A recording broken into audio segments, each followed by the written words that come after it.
Сергей Погореловский. Имя.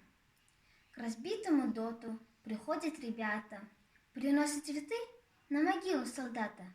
Он выполнил долг перед нашим народом. Но как его имя? Откуда он родом?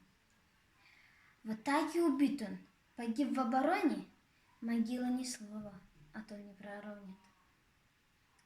Ведь надписи нет, безответственна могила. Знать в грозный этот час не до надписи было. К окрестным старушкам заходят ребята. Узнать, расспросить, что было когда-то. Что было, ой, милые, грохот сражения. Солдатик остался один в окружении. Один, а не сдался фашистскому войску. Геройски сражался и умер геройски. Один, а сдержал поди целую роту. Был молод, черняв, невысокого роста. Попить перед боем в село забегал он. Так сказал вроде, что родом с Урала. Мы сами Сердечного. Тут схоронили у старой сосны в безымянной могиле. На сельскую почту приходят ребята.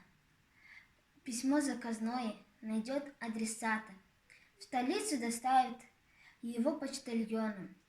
Письмо прочитает министр обороны. В списке просмотрит за записью запись. И вот они, имя, фамилия, адрес.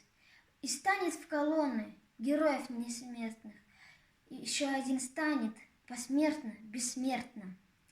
Старушку с Урала обнимут ребята, сведут ее к сыну, к могиле солдата, чье светлое имя цветами увито.